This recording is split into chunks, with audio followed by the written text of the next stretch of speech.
Buksan po natin ang ating mga Biblia sa Revelation chapter 3, verses 14 to 22. So, sa English version muna tayo. Revelation chapter 3, verses 14 to 22. Sabi po sa salita ng Diyos, "To the angel of the church in Laodicea write, these are the words of the Amen, the faithful and true witness, the ruler of God's creation." Verse 15, "I know your deeds, that you are neither cold nor hot. I wish you were either one or the other." 16, "So because you are lukewarm, neither hot nor cold, I am about to spit you out of my mouth." 17, "You say, I am rich, I have acquired wealth, and do not need a thing. But you do not realize that you are wretched, pitiful, poor, blind, and naked." 18, "I counsel you to buy from me gold refined in the fire, so you can become rich, and white clothes to wear, so you can cover your shameful nakedness, and salve to put on your eyes, so you can see." Verse 19, "Those whom I love, I rebuke and discipline. So be earnest and repent." 20, "Here I am. I stand at the door and knock. If anyone hears my voice and open the door, I will come in and eat with that person, and they with me. To the one who is victorious, I will give the right to sit with me on my throne, just as I was victorious and sat down with my Father on his throne. Whoever hears, let them hear what the Spirit says to the church. Isulat mo sa anghel ng iglesia ng Laodicea. Ito ang sinasabi niya na ang pangalan ay Amen, ang tapat at tunay na saksi, at siyang pinagmulan ng lahat ng nilalang ng Diyos. Alam ko ang mga ginagawa mo. Alam kong hindi ka malamig ni mainit. Mabuti pa sana kung ikaw ay malamig o mainit. Ngunit dahil ikaw ay maligamgam, hindi mainit ni malamig, isusuka kita. 17, sinabi mong ikaw ay mayaman, sagana sa lahat ng bagay, at wala nang kailangan pa. Ngunit hindi mo nalalamang ikaw ay kawawa, kahabag-habag, dukha, bulag at hubad. 18, kaya nga, ipinapayo kong bumili ka sa akin ng purong ginto upang ikaw ay maging tunay na mayaman. Bumili ka rin sa akin ng puting damit upang ang iyong isuot at matakpan ang nakakahiyamong kahubaran. Bumili ka rin sa akin ng gamot na ipapahid sa iyong mata upang ikaw ay makakita. Sinasaway ko't pinapalo ang lahat ng aking minamahal. Kaya't maging masigasig ka. Pagsisihan mo't talikuran ng iyong mga kasalanan. Tingnan mo, nakatayo ako at kumakatok sa pintuan. Kung diringgin ninuman ang aking tinig at bubuksan ang pinto, papasok ako at kakain akong kasalo niya. Ang magtatagumpay ay bibigyan ko ng karapatang umupo na katabi ko sa aking trono. Tulad ko na nagtagumpay na nakaupo ngayon katabi ng aking Ama sa kanyang trono. Ang lahat ng may pandinig ay makinig sa sinasabi ng Espiritu sa mga iglesia. O Diyos na dakila at makapangyarihan sa lahat, marami pong salamat na sa oras na ito na kami po ay makikinig ng iyong banal na salita. Ang akin pong panalangin na buksan mo ang aming puso, ang aming tenga. Ano man ang pagmamataas na mayroon kami, ito po ay tanggalin mo sa oras na ito in the name of Jesus. At salamat, Lord, na ikaw ang mangusap sa bawat isa sa amin. Banal na Espiritu, ikaw ang aming maging tagapagsalita sa oras na ito. Kumilos ka sa puso, sa isip, sa tenga at sa kaluluwa ng bawat isa na narito sa loob ng iyong bahay panambahan. At ako po na iyong lingkod ay walang magagawa sa aking sariling kakayanan.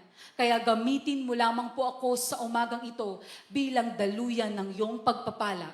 Ito po ang aming samot dalangin sa pangalan ni Jesus na aming tagapagligtas. Ang lahat ay magsabi ng Amen and Amen. Praise God. Kayo po ay makaupo. Praise the Lord.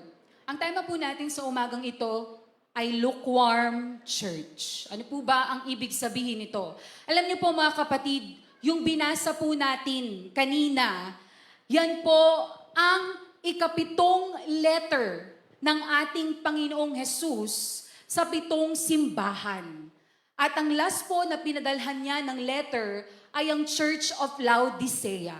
At alam niyo po, makikita po natin kung mababasa natin ang Revelation chapter 2 and 3 sa inyong mga bahay, basahin po ninyo, sa 1st, 2nd, 3rd, 4th, and 5th, and 6th letter ng ating Panginoong Jesus sa mga churches, sa pasimula niya, lagi po siyang nagbibigay ng papuri sa mga simbahang iyon.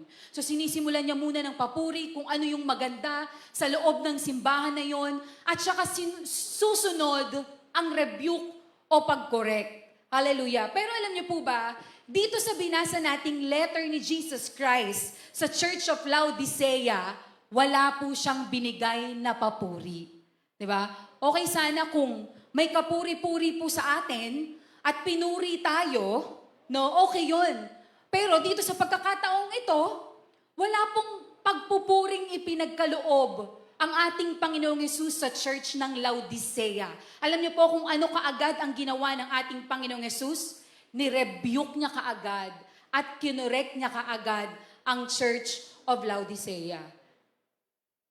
Ngayon, ano po bang issue nila dito sa loob ng simbahan na ito? Ano po ba ang naging problema ng simbahan na ito? Sabi po dun sa binasa natin, ang simbahan po ng Church of Laodicea ay naging lukewarm na.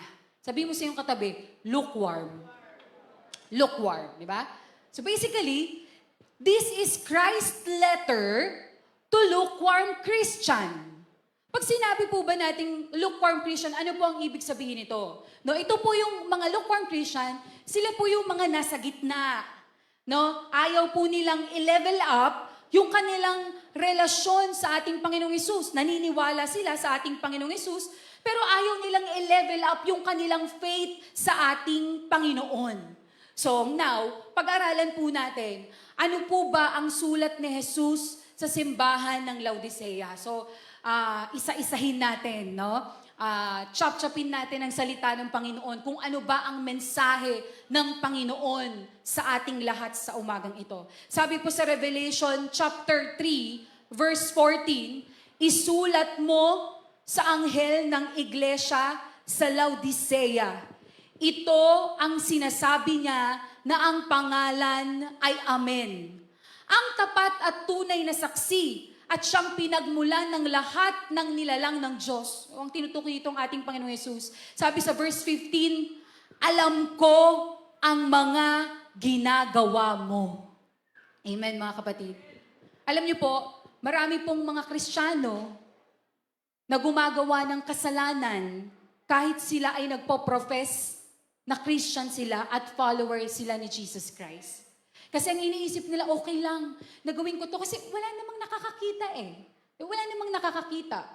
Kung sa tingin po natin, maluloko po natin yung mga taong na nasa paligid natin, like yung ating mga pastor, ating magulang, para sa mga kabataan, ating asawa, ating mga anak. Tama po kayo.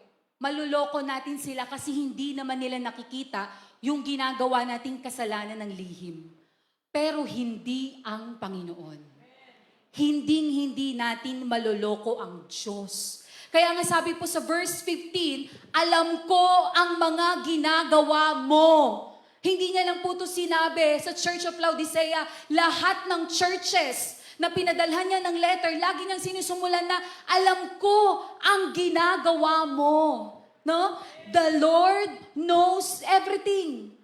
Kaya nga po mga kapatid, tinawag siyang, He is omniscient God.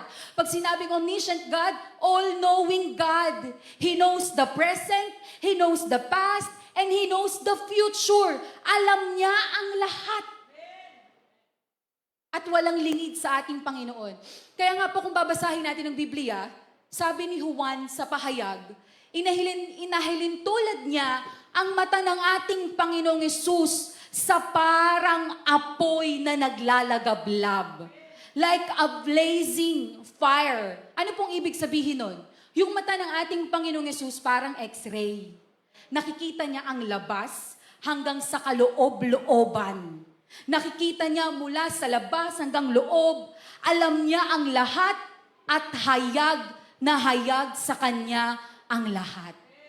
Kaya hindi po natin maluloko ang Diyos. Amen mga kapatid? Hindi man makita ng mga tao sa paligid mo ang ginagawa mo, pero ang Diyos, kitang-kita ang lahat at hindi natin maitatago sa Diyos ang lahat. Amen? Kaya nga sabi sa atin ng Bible, matakot tayo sa Diyos eh. Huwag lang tayo matakot sa asawa natin, sa mga magulang natin. Kasi kung takot ka sa kanila, pag wala sila at may ginagawa kang hindi mabuti, hindi naman nila nakikita, okay lang. Pero ang encouragement ng Bible sa atin, matakot tayo sa Diyos. Have fear in God. Kasi lahat nakikita niya. Lahat ng ginagawa natin, hayag na hayag sa Kanya. Let's continue. Basahin po natin yung verse. Sabi ito, sa verse 15, alam ko ang mga ginagawa mo. Alam kong hindi ka malamig. Ngayon, no? Medyo malamig po ba yung panahon? No, umuulan kanina. Salamat sa Diyos, no, na nandito kayo. Palakpakan naman natin si Lord. No? Kanina, maulan, malamig, buong gabi, umulan, no? Ngayong umaga, konti-konti na lang, pero kagabi, tuloy-tuloy yung ulan. So sabi ng Word of God, alam kong hindi ka malamig, ni mainit. Mabuti pa sana kung ikaw ay malamig o mainit. Ano bang sabi sa verse 16? Ngunit dahil ikaw ay maligamgam, hindi mainit ni malamig, isusuka kita. I am about to spit you out. Sabi ng ating Panginoong Hesus, isusuka kita. Ano po yung tinutukoy dito, mga kapatid? Alam niyo po ba kung ano? Ang tinutukoy po dito sa verse na to ay ang estado ng pananampalataya natin. At yung maligamgam dito na tinutukoy ay yung mga lukewarm Christian. Amen? At ang lukewarm Christian, ang isa sa pinakaayaw ng ating Panginoong Hesus. Kaya sabi niya nga, I am about to spit you out. Isusuka kita. May isang bagay na hindi matake si Lord, yung mga lukewarm Christian. Ano ba ang lukewarm Christian? Sinabi natin kanina, sila yung mga nasa gitna. Ayaw i-level up yung faith nila. Ito pa, they know there's something wrong in their faith, but they are not doing anything to fix it. Alam nilang may mali sa pananampalataya nila. Alam nilang may dapat ayusin, pero hindi nila inaayos. Hallelujah. At sabi pa dito, sa ating binabasa, ang lukewarm Christian po is the most dangerous state ng faith natin. The most dangerous na estado ng pananampalataya ng isang mananampalataya. Pag-aralan natin bakit. Bakit napakadelikado nito pag tayo ay lukewarm Christian? Bakit dangerous ang pagiging lukewarm Christian? Because lukewarm Christian, they claim they know God, but their lives deny Him. And it is not their priority. Yung mga lukewarm Christian, kiniklaim nila na, oy, kilala ko ang Diyos. May Panginoon ako. Pero hindi po nakikita sa kanilang buhay. At higit sa lahat, hindi nila priority ang Diyos. Sinasabi lang nila na may Diyos ako, kilala ko ang Diyos. Ano pa? They say they believe in Jesus, but no fear in God. Sasabihin ng maraming Christian, oy, Christian ako, follower ako ni Jesus Christ. Pero anong sabi dito? But no fear in God. Ginagawa nila kung ano ang gusto nila na makalulugod sa kanilang pagkatao at wala silang pakialam kahit pinoprofess nila na Christian sila. Ano pa? Pag sinabi mong lukewarm Christian, they have no hunger for God. No hunger for righteousness. Ano pong ibig sabihin nun? Hindi sila nasasabik sa Diyos. Wala silang kasabikan sa Diyos. Lagi na lang kailangan hihilahin mo. Lagi na lang kailangan paalalahanan mo. Lagi na lang kailangan sasamahan mo. Kasi kung hindi siya magkukusa. Bakit? Kasi wala siyang pananabik sa Diyos. Lukewarm nga eh. You know what? Hunger is a sign of life. Kapag may pananabik tayong kumain, physically, ano mangyari sa katawan natin? Lalo na kapag masyado kang kumain, talagang magiging malusog ka, magiging malakas ka.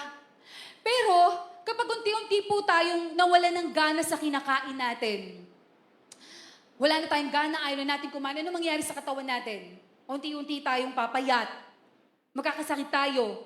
Hanggang sa mamamatay tayo. Ganon din po sa ating spiritual. Unti-unti tayong mamamatay spiritually when you have no hunger for God. Tingnan niyo po ang sabi ng Word of God sa Matthew chapter 5 verse 6.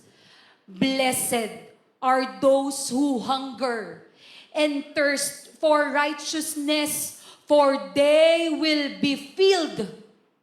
Matatagpuan natin ang Diyos kung hinahanap natin siya. Mararanasan natin ang presensya ng Diyos kung nauuhaw tayo sa Kanya. Pero kung wala tayong hunger sa Kanya, unti-unti tayong mamamatay. Ano ba po? Bakit napakadelikado ang pagiging lukewarm Christian? Lukewarm Christian, compromise with sin and no hatred for sin. Sasabihin nila, okay lang, nagawin ko to. Mahal naman ako ni Lord eh. Mapapatawad ako ni Lord kasi sabi ng Lord, ano siya eh, sabi ng Biblia, gracious siya, merciful siya. Okay lang, gagawin ko to kasi mabait si Lord. Mapapatawad niya naman ako. Magagawa naman akong mapatawad ng Panginoon sa mga kasalanan ko eh. Ganyan ang pag-iisip ng isang lukewarm Christian. Ginagawa ang mga bagay na makasalanan kahit alam niyang mali. Yung mali, ginagawang tama. Kaya nga tingnan niyo yung mundo natin ngayon. Kung ano yung mali, yun pa ang malakas ang loob. At ang nakakalungkot pa sa mga lukewarm Christian, they do not weep over their sins. Hindi sila nagsisisi kapag ginawa nila yung kasalanan. In fact, kahit alam nilang mali, mas pinipili nilang gawin. Kasi nga lukewarm sila. Anong sabi ng 1 John chapter 3 verse 9? Ang mga anak ng Diyos ay hindi nagpapatuloy sa pagkakasala. Amen mga kapatid? Sino po ang mga anak ng Diyos dito? Ito po ang reminder sa ating lahat. Ang mga anak ng Diyos ay hindi nagpapatuloy sa pagkakasala sapagkat nananatili sa kanila ang binhing mula sa Diyos. At dahil ang Diyos ang ama nila, hindi sila maaaring magpatuloy sa pagkakasala. Kaya if we profess na kilala mo ang Panginoong Yesus, na follower ka ni Jesus Christ, sabi ng Biblia, hindi dapat tayo nagpapatuloy sa pagkakasala. Bagkus we hate sin. Amen ba mga kapatid?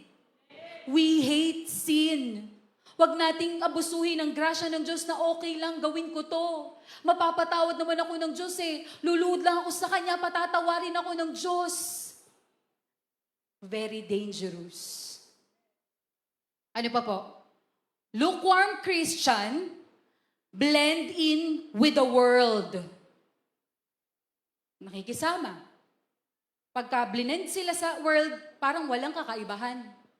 Yung values nila, yung language nila, and even yung lifestyle nila is very identical sa mga makamundo. Walang kakaibahan. Kaya po mag-ingat tayo sa mga sinusunod at ginagawa natin ngayon sa panahon po natin. Kasi hindi lahat ng trending dapat gawin ng mga Kristiyano at hindi dapat tayo umaayon sa mga trending ng mundong ito. In fact, ano po ang sabi ng Bible sa atin? We should be the salt and light of the world. Dapat kakaiba ka. Kung lahat itim, ikaw ang puti. Kung lahat ay walang lasa, lahat gumagawa ng kasamaan, ikaw nagstand ka sa faith mo. Tayo, nagstand tayo sa faith natin. Kasi kung ginagawa lang din natin yung ginagawa ng mundo at sinasabi natin nakakakilala tayo sa Diyos, there is something wrong sa atin. May mali. Anong sabi natin kanina? Yung mga lukewarm Christian, alam nilang may mali sa kanila, pero wala silang ginagawa para maitama yung mali na yun. Ano pong sabi ng Word of God sa atin? Santiago 4:4. Mga taksil, hindi ba ninyo alam na kapag nakikipagkaibigan kayo sa sanlibutan, ay kinakaaway naman ninyo ang Diyos? Ang sinumang nagnanais na maging kaibigan ng sanlibutan ay nagiging kaaway ng Diyos. Kapag nagpapatuloy po tayo sa ginagawa natin na hindi kalooban ng Diyos, pinagtataksilan natin ng Diyos at tayo po yung tunitukoy ng Biblia ng mga taksil. Nagkakaroon tayo ng spiritual adultery. Sa mag-asawa, ayaw natin yon na yung asawa mo may iba. Hindi natin gusto yon. Yung iba nga, nakukuha pang pumatay eh. Hindi matanggap. Ang ating Panginoon din sabi ng mga taksil. Pag ginagawa nyo ang ginagawa ng mundo, taksil ka. Wala sa'yo ang pag-ibig ko sa'yo. Sabi ng Word of God, do not love the world or anything in the world. Hindi po ako nagsabi niyan. Ang Word of God. Kaya nga po mga kapatid, heart check tayo. Ano na ba ako ngayon? Kapag nahahalo ako sa mga hindi mananampalataya, paano ba ako kumilos? Paano ba ako magsalita? Paano ba ako gumawa? Paano ba ako mag-isip?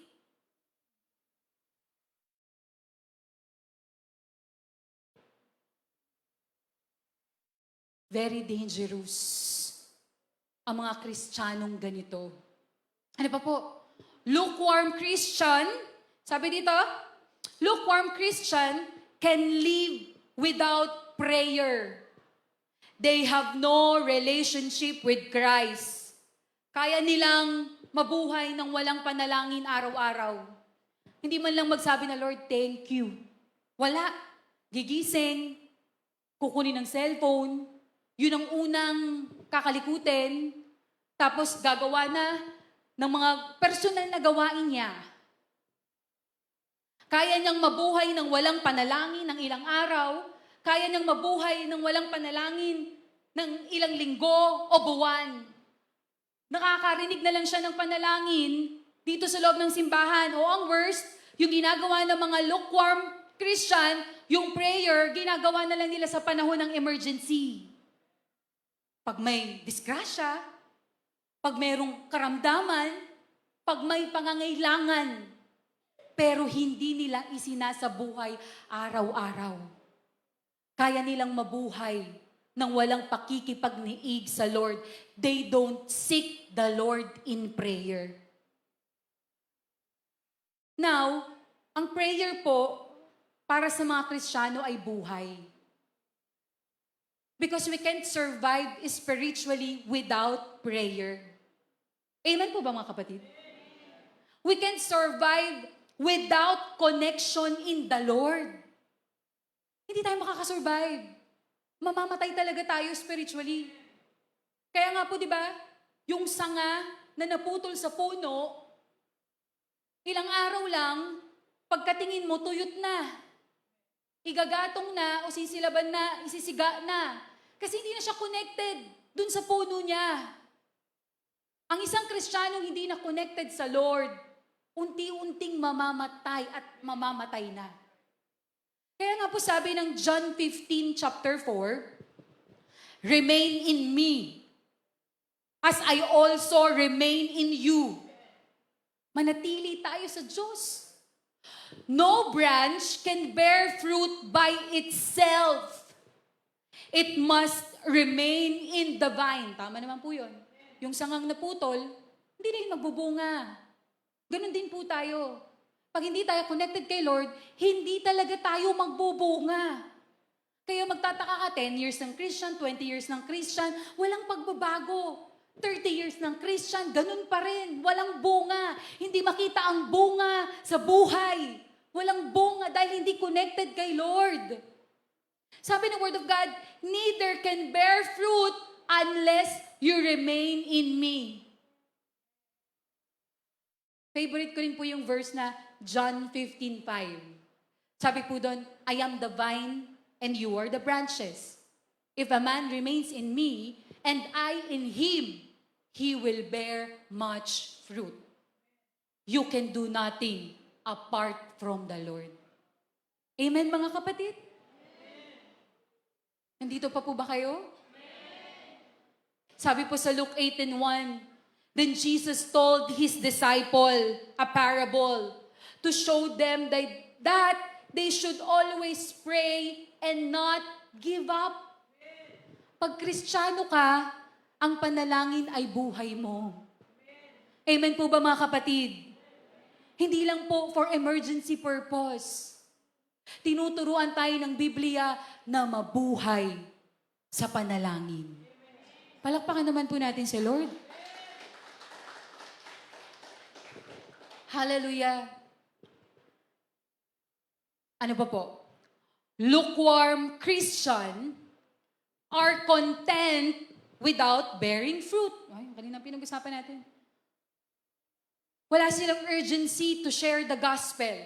Eh di ba may Great Commission po sa Matthew chapter 28?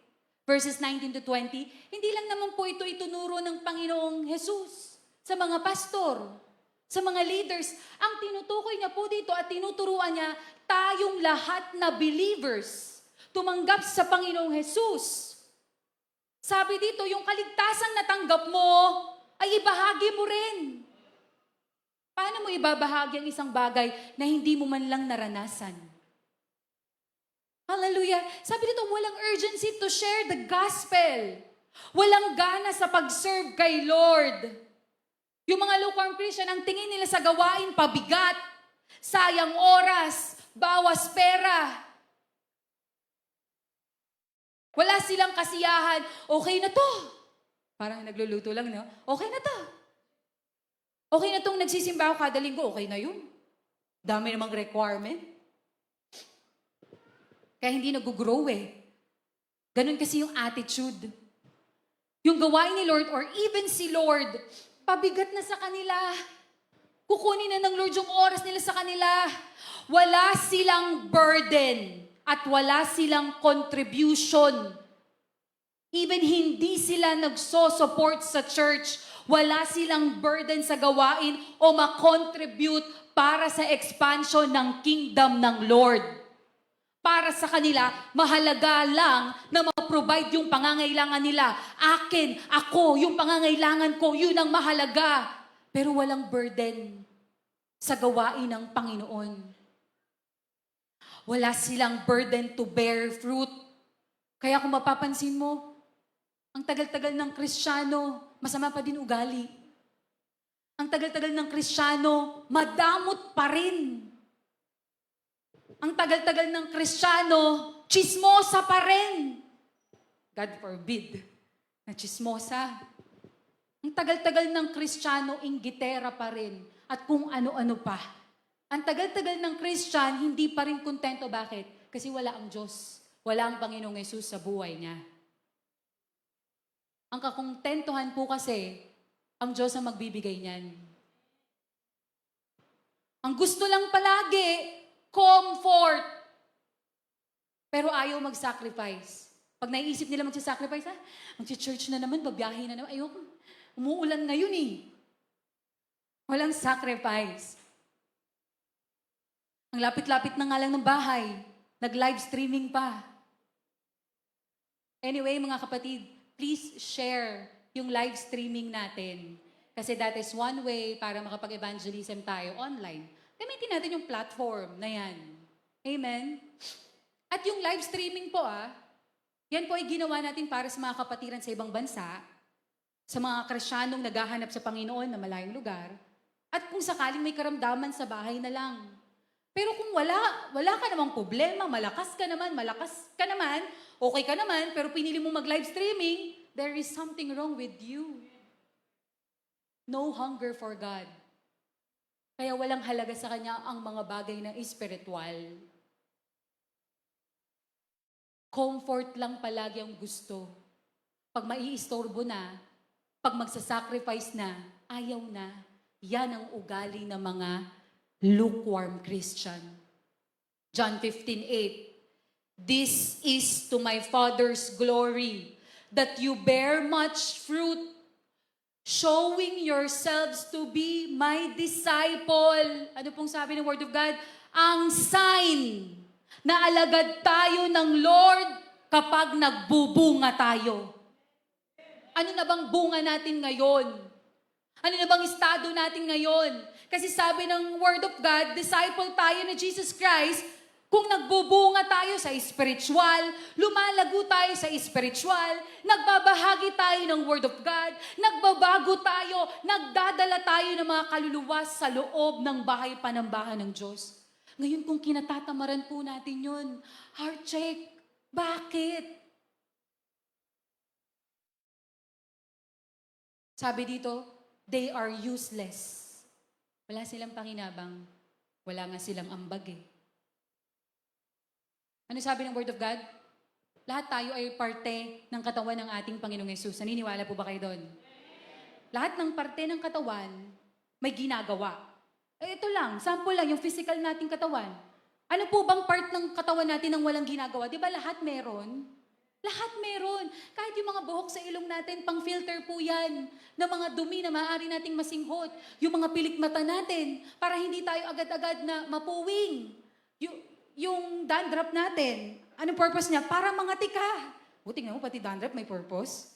Bakit ang anak ng Diyos na nagpo-proclaim na bahagi siya ng katawan ni Kristo, walang ginagawa? Baka hindi ka talaga bahagi ng katawan ng ating Panginoong Yesus. Dahil kung bahagi ka ng katawan ng ating Panginoong Yesus, may ginagawa ka for the Lord. Because you hunger sa ating Panginoon. You love the Lord more than yourself. Amen? Kaya heart check mga kapatid. Ano na bang naiambag ko? Baka naman ako pa ang kumuha sa church. May Bible si Pastora, 50 pesos, nagpalibre pa ako. Grabe naman yun. Hallelujah. Anyway, may Bible po tayo, 50 pesos lang. 50 pesos namin nabili sa Bible League, 50 lang din po namin ibebenta sa inyo. Diba? Para lahat tayo may Word of God na babasahin. Yung sign po na tayo ay nasa Panginoon, nagbe-bear fruit tayo, may bunga tayo. Panalangin po natin yung church natin sa Maligaya, dodoble, titriple ang ating attendance kasi ang mga anak ng Diyos ay may burden at may hunger sa pagbabahagi ng salita ng Diyos. Uy, konti lang nag-amen. Kailan ka bang huling nag-evangelize? Sa trabaho mo ba? Nabanggit mo man lang ba na mahal sila ng Diyos? Mga estudyante, ang laki ng fishing area nyo. Kapwa nyo, estudyante. Nababahagian ba natin ng salita ng Panginoon? Hallelujah. Sabi ng Word of God, useless. They are useless. Yung mga lukewarm Christian, wala silang burden sa gawain ng Panginoon. Ano pa po? Lukewarm Christian, they lost their love with the Lord. Wala na yung love nila sa Lord. Lost their passion in serving the Lord. They have no commitment in the Lord. Wala na ang pag-ibig nila sa Diyos. Kaya kahit alam ang salita ng Diyos, wala nang effect sa kanila. Kasi patay na eh. Hindi na nag-aalab yung apoy ng pagmamahal sa Diyos. Namatay na, hindi na hot. Lukewarm na, malapit na. Malapit na mapunta sa cold. Anong sabi ng Mateo chapter 7 verses 21 to 23? Hindi lahat ng tumatawag sa akin, Panginoon, Panginoon, ay papasok sa kaharian ng langit, kundi ang mga taong sumusunod sa kalooban ng aking Ama na nasa langit. 22, sa araw ng paghuhukom, marami ang magsasabi sa akin, Panginoon, hindi po ba't sa iyong pangalan ay nangaral kami, nagpalayas ng mga demonyo at gumawa ng mga himala? Ngunit sasabihin ko sa kanila, hindi ko kayo kilala. Lumayo kayo sa akin, kayong gumagawa ng kasamaan. Heart check. Nasa Panginoon ka pa ba? Sabi ng Word of God, hindi lahat ng tumatawag sa Panginoon na Panginoon ay makakapasok sa kaharian ng ating Diyos. Reminder po ito sa ating lahat, mga kapatid. Kaya pala sabi ng theme verse natin sa Revelation 3:16, I will spit you out. Isusuka kita. Hindi matake ni Lord yung mga ganitong klaseng gawain ng isang taong nagpo-profess na Kristiyano siya. Isusuka kita. Ano po bang feeling ng nasusuka? Di ba pag may naamoy ka, tapos di mo gusto, duduwal ka, hindi mo kasi gusto. Ganun din ang pag hindi niya gusto na yung mga anak niya ay lukewarm. Amen po ba mga kapatid? Delikado ang ganitong estado ng pananampalataya, manhid na. Thank you Lord sa salita ng Diyos. Hallelujah. Revelation chapter 3 verse 17. Basahin po natin yung theme verse natin. Basahin nyo sa Biblia nyo. Kasi ito po ang sabi ng salita ng Diyos. Sinasabi mong ikaw ay mayaman, sagana sa lahat ng bagay, at wala nang kailangan pa. Ngunit hindi mo alam na lalamang ikaw ay kawawa, kahabag-habag, dukha, bulag, at hubad. Ano pong ibig sabihin nito? Alam niyo mga kapatid, ang isa sa ginagamit ng dyablo para mawala tayo sa paglilingkod ng Diyos, sa Diyos, ay pera. Kailangan kong kumita ng pera para makakain kami. In fact, nung tinempt ng dyablo si Jesus Christ sa Matthew chapter 4, nung nakafasting si Jesus Christ, anong sabi ni Satanas? Sabi niya sa Matthew chapter 4 verse 3, dumating ang dyablo at sinabi sa kanya, kung ikaw ang anak ng Diyos, gawin mo ngang tinapay ang mga batong ito. Tinempt niya pagkain. Hanggang ngayon mga kapatid, pagkain pa rin yung tactic ng dyablo sa mga anak ng Diyos para mawala sila. Sasabihin natin, kailangan kong kumita, kailangan kong magtrabaho, kailangan kong kumita, kailangan kong magtrabaho, kahit Sunday maghahanap buhay ako. Kailangan ko kasing kumita, paano yung future ng mga anak ko? Paano yung kakainin namin bukas? Pero pag Kristiyano ka, alam mo ang tactic ng dyablo. Laging pera. Yan ang gagawin niya para wala kang oras sa Panginoon. Bibigyan ka niya ng alalahanin hanggang sa hindi ka na magtiwala sa Diyos. Mula noon at hanggang ngayon, isa lang ang tactic ng dyablo. Pera.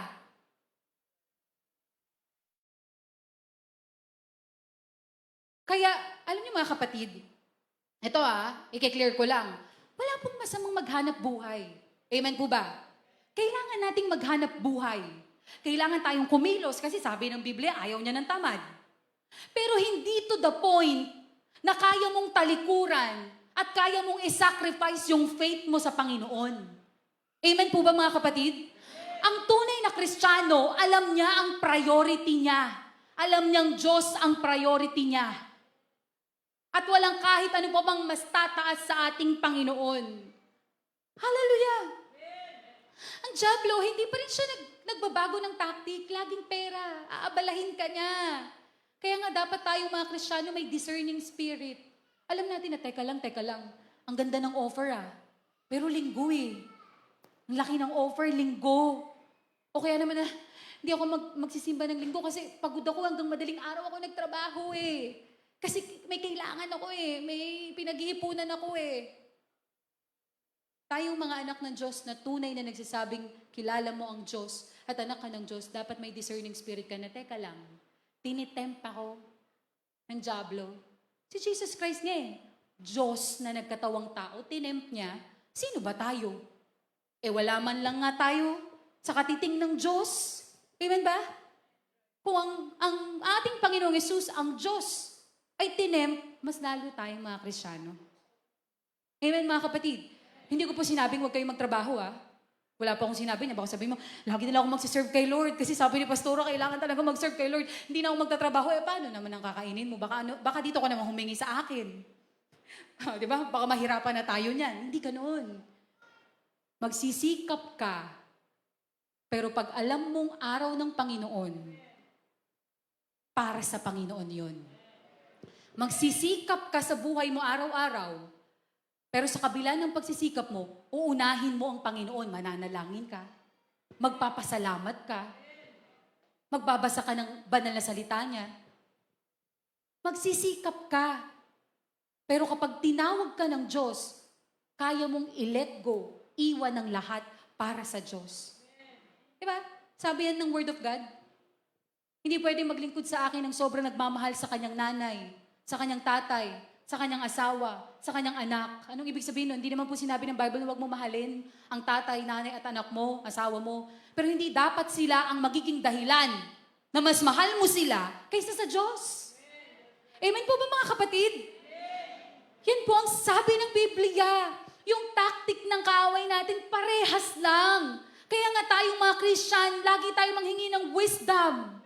Discerning spirit, pag alam mo na magiging dahilan para mapalayo ka sa Diyos, piliin mo ang Diyos. Because sabi ng Word of God, seek first the kingdom of God, and all these things will be added unto us. Ang problema po sa atin, ayaw kasi nating magtiwala sa Diyos Nagtitiwala tayo sa sarili po natin. Kaya kayod ng kayod, pagod na pagod. Pero yung pinaghihirapan, laging nakakasakit yung mga anak, mapupunta lang doon. Wala siyang time sa Panginoon kayod. Trabaho ako. Nadisgrasya, napunta doon. Nalugi ang negosyo, nanakawan, nagkasakit. Lahat ng kinakayod mo, hinahago mo. Yung pamilya mo, kahit may pera ka, walang kapayapaan, walang kasiyahan. Ano sabi ng Biblia kanina? Sinasabi mong may pera ka, pero dukha ka naman sa tingin ng ating Panginoon kung wala kang Diyos. Amen? Kayod. Pero ang makalimutan mo ang Panginoon at masyado kang maging abala sa mga bagay dito sa mundo, yan po ang hindi gusto ng Diyos. Huwag ka magpa-tempt kay Satan. Sabihin mo sa iyong katabi, huwag ka magpa-tempt kay Satan. Matthew chapter 4. Pagkain, pera, negosyo. Kailangan matuto po tayong mag-manage, mag-balance. Matthew, at yung iba pa po sa atin, masyadong nag-aalala sa future. Pastor, kailangan ko talaga kasing pumayod kasi iniisip ko yung future ng mga anak ko. Yung mga anak ko maliliit pa, magka-college pa yan. So kailangan ko talagang maghanap buhay. Bakit ka nag-worry sa future? Ang taong nag-worry sa future, walang tiwala sa Diyos. Dahil kung may tiwala ka sa Diyos, ipinagpapa sa Diyos mo ang future ng mga anak mo. Dahil ang Diyos ang may-ari sa kanila. Gagamitin ka lang. Kaya nga sabi ng Word of God, Matthew 6:34, therefore, Do not worry about tomorrow, for tomorrow will worry about itself. Each day has enough trouble for its own. Manalangin kasi tayo sa Diyos, mga kapatid. Para at peace tayo, may kapayapaan tayo. Kasi yung pera, kahit gaano kakayaman, hindi yan magsisecure sa'yo. Ngayon yung mga nangyayaring mga lindol, kung meron kang Gucci, mga bag, mga sapatos, branded, gaganda ng mga gamit mo, yung bahay mo, milyon-milyon ng paggawa mo, nung naglindol, ano nangyari? Nasira. Nadaganan lahat ng mga material. Ano pong ibig sabihin nun? Tunay talaga yung sinasabi ng Biblia. Lahat ng bagay ay lilipas at mawawala. Pero ang salita ng Diyos lamang ang mananatili. Ano po ang reminder ng Lord? Huwag mo masyadong iput yung heart mo dito sa mundo. Kasi hindi ka naman citizen dito. Kung citizen ka dito, dito ka lang. Pero kung hindi ka nag-aasam na maging citizen ng heaven, hindi ko na lang alam kung anong mangyayari sa'yo. Lahat tayo ang hope natin makapunta sa kaharian ng ating Panginoon. Kaya hindi tayo masyadong attached dito sa mundo. Na kapag di mo nakuha yung gusto mo, hindi ka na maglilingkod kay Lord. Pag nag-aaway kayo ng asawa mo, ayoko na maglingkod kay Lord. Pag pasaway yung anak mo, ayoko na, ba't ganun yung mga anak ko, pinagpipray ko naman, pasaway sila. Eh di ba dapat nga po mas lalo kang lumapit sa Diyos kasi kailangan natin ng Panginoon sa mga ganyang sitwasyon. Hallelujah. Sabi ng Word of God, do not worry about tomorrow, for tomorrow will worry about itself. Kaya yung mga pangangailangan po natin, pray. Manalangin tayo kasi si Lord ang magbibigay ng wisdom sa atin kung paano matutugunan yun at tutugunin yun ng Panginoon dahil anak ka ng Diyos at may tiwala ka sa Kanya. Amen? Clear po yan. Magsikap ka, pero wag mong kalimutan ng Diyos na nagbigay sa'yo ng buhay, na nagbigay sa'yo ng lakas, nagbigay sa'yo ng trabaho. Siya ang unahin mo. Kasi anytime, in just one snap, kaya niyang kunin ang lahat sa'yo. Because steward lang tayo ng lahat. Habol tayo ng habol sa pera. Why not habulin natin ang pinanggagalingan ng pera? Ang pinanggagalingan ng pagpapala. Seek first the kingdom of God. Palakpakan naman po natin si Lord. Yung mga may pera, hindi naman po lahat kasi marami naman pong mayaman na talagang naglilingkod kay Lord. Pero yung bigla kang yumaman, nakuratan ka, ayan, lagi kang naririnig yan kila mami, nakuratan. Ay, nakurutan. Nakurutan tuloy. Nakuratan. Na-overwhelm. Nagulat. No? Sabi doon, kahit may pera sila, walang kapayapaan. Magulo ang pamilya, walang peace, lahat may sakit. Lahat ng pinaghihirapan napupunta lang doon. Kasi hindi po natin maluloko si Lord eh. Masyado po tayong abala sa maraming bagay, pero nakalimutan po natin ang pinakamahalaga, ang Diyos. Wala na pong mas hahalaga pa sa ating Diyos na pinaglilingkuran. Palakpakan naman po natin ang Diyos. Awit chapter 37 verse 25. Tingnan niyo po ito Sabi ng Word of God. Mula pagkabatat, ngayong tumanda na, sa tanang buhay ko, walang nabalita na taong tapat ang Diyos ang nagpabaya o ang anak niya'y naging hampas lupa. Word of God po yan. Kung tapat ka sa Diyos, iingatan ka ng Diyos at hinding-hindi ka pababayaan ng Diyos. Kung tapat ka. Yan ang sabi ng Word of God. Ang Diyos ang bahala sa mga tapat na anak niya na naglilingkod sa Kanya. At ang tunay na anak ng Diyos, alam niya ang priority niya. Pagdating sa Diyos, non-negotiable palagi. Hindi natin ipagpapalit ang Diyos. O like for example, pag Sunday, hindi natin ipagpapalit si Lord. Hindi yan family day. Ang Sunday ay Lord's Day, mga kapatid Hindi yan family day. Gawin mo muna, mag-serve ka muna kay Lord. Kapag tapos na ang lahat, sige, gawin mo ang gusto mo. Hindi yan laba day. Kaya kung pinili mo sa bahay ka ngayon dahil naglalaba ka, Smoky Mountain na yung labahan mo, talagang linggo ka pa talaga naglaba. May Monday to Saturday, linggo ka talaga naglaba. Hindi yan laba day. O hindi rin yan rest day. Hindi po natin rest day yan. Lord's Day yan. At ang Diyos ang pahinga natin. Siya ang kapahingahan natin. Huwag mong isipin na, linggo magpapahinga na lang ako, matutulog na lang ako. Hindi. Ang araw na ito ay sa Diyos at ang Diyos ang kapahingahan natin. Hallelujah! Palakpakan po natin si Lord. Now, balik tayo sa theme verse natin. Sabi dito, sinasabi mong ikaw ay mayaman, sagana sa lahat ng bagay at wala nang kailangan pa, ngunit hindi mo nalalamang ikaw ay kawawa, kahabag-habag, dukha, bulag at ubad. Ano pong sabi ng Word of God? Kahit gaano pa ang tingin natin na kayaman tayo, kung wala tayo sa Diyos, dukha tayo sa Kanyang harapan. Kaya nga po anong sabi sa Mark 8:36? What shall a profit a man if he gain the whole world and lose his own soul? Anong makakamtan na pagpapala ng isang tao, makamtan man niya ang buong daigdig, ngunit napahamak naman ang kanyang sarili. Yan po ay reminder sa atin na do not store up treasures on earth, but store up yourselves treasures in heaven. Amen? Huwag ka lang mag-impok ng kayamanan mo dito. Mag-impok ka ng kayamanan sa langit. Doon walang magnanakaw, walang hindi kinakalawang, walang naninira. Yan lahat na ginagawa mo para sa Diyos ay alam ng Diyos. Pagsikapan mo. Kaya yung mga pagdalo mo sa gawain, pagsasacrifice mo sa gawain, lahat yan alam ng Diyos. Patuloy po tayo. Revelation chapter 3, verses 18 to 19. Okay pa po ba kayo? Amen. Sabi sa Revelation 3, chapter 18 to 19, kaya nga, pinapayo kong bumili ka sa akin ng purong ginto upang ikaw ay maging tunay na mayaman. Bumili ka rin sa akin ng puting damit upang iyong isuot at matakpan ang nakakahiyamong kahubaran. Sabi ng Panginoong Yesus, bumili ka rin sa akin ng gamot na ipapahid sa iyong mata upang ikaw ay makakita. Ano pong ibig sabihin nito? Bumili tayo ng purong ginto. Yung tunay na kayamanan po, yung true riches, ang ating kaligtasan sa ating Panginoon.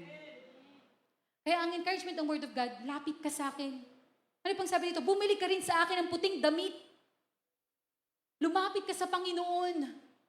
Magpakumbaba ka sa Kanya dahil siya ang tatakip, lilinis sa lahat ng pagkakasala, sa lahat ng kadumihan natin. Bumili ka rin ng gamot na ipapahid sa iyong mata upang ikaw ay makakita. Lumapit ka sa Diyos upang makita mo ang kalooban ng Diyos. Verse 19, sinasaway ko't pinapalo ang lahat ng aking minamahal. Hallelujah. Tingnan po natin yung verse na to. Ano po yung pinapakita sa verse 19? Sinasaway ko't pinapalo ang lahat ng aking minamahal. Those He rebukes, He loves. Mahal niya yung sinasaway niya. At alam niyo po ba mga kapatid, naniniwala po ako na sa oras na ito na mahal tayo ng Diyos. Dahil sinasaway niya tayo, at pinapaalalahanan niya tayo sa kanyang banal na salita. Amen po ba? Pinapaalalahanan niya ang mga taong minamahal niya. Grabe si Lord magmahal. Kapag nag-rebuke siya, laging with love. Laging may kasamang pagmamahal. Ganyan kabuti ang Diyos na pinaglilingkuran natin. Isipin mo, Lord, tama po ba? Lord, grabe yung kasalanan ko. Grabe yung pagkukulang ko sa'yo ngayon. Pero bakit sinasabi mo na mahal mo ako? Ganyan ang Diyos na pinaglilingkuran natin. Kahit gaano pa tayo karumi, minamahal tayo ng ating Panginoon. Pinapaalalahanan tayo ng ating Panginoon dahil gusto niya na ikaw ay lumapit sa Kanya, na tayo ay lumapit sa Kanya, na tayo ay maglingkod sa Kanya.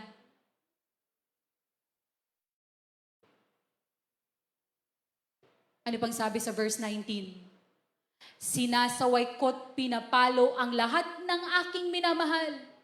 Kaya't maging masigasig ka.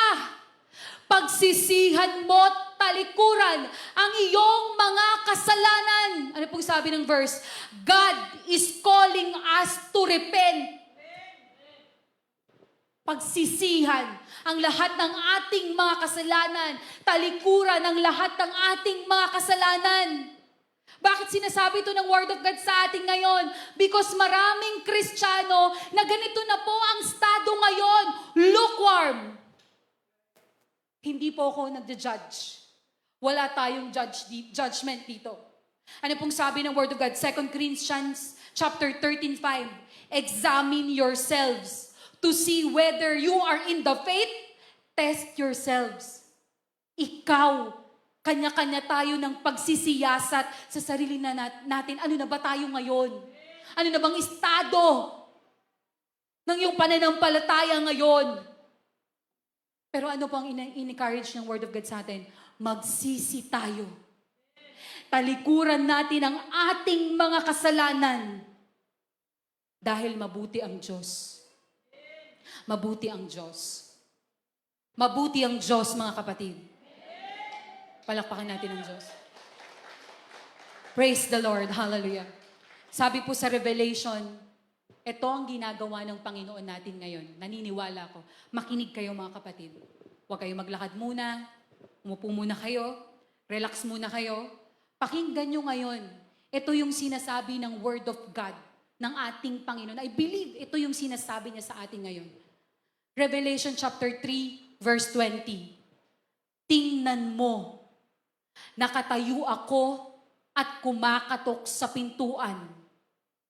Kung diringgin nino man ang aking tinig at bubuksan ang pinto, papasok ako at kakain akong kasalo niya. Ang magtatagumpay ay bibigyan ko ng karapatang umupo sa katabi ko sa aking trono. Tulad ko na nagtagumpay at nakaupo ngayon, katabi ng aking Ama sa kanyang trono. Ang lahat ng may pandinig ay makinig sa sinasabi ng Espiritu sa mga iglesia. Ano pong sabi ng Word of God?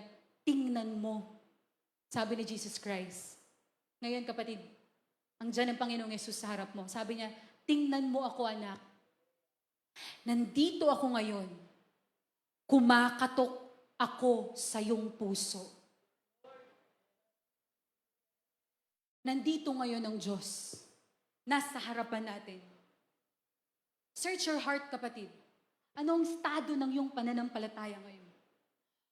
Kung alam mong may pagkukulang ka at mapagpakumbaba kang aamin sa Diyos na Lord, ang dami kong pagkukulang. Sabi ng Diyos, anak, mahal kita. Mahal kita. Kaya nandito ako ngayon sa harapan mo.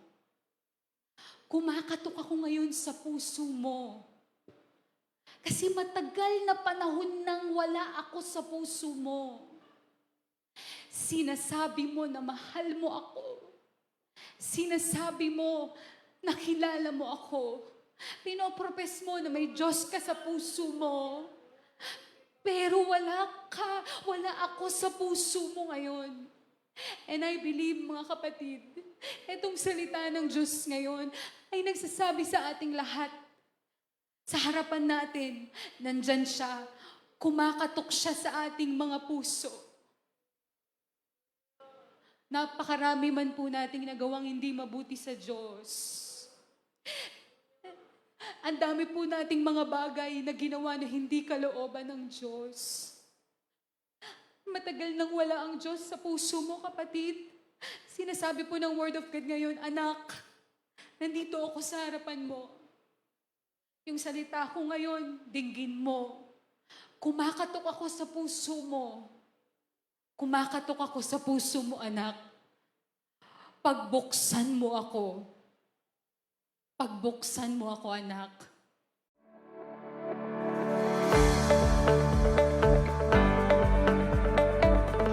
Nabuhay ang ating Panginoong Jesus. Hindi patay ang Diyos na ating sinasamba. Buhay na buhay ang Diyos. Jesus is alive!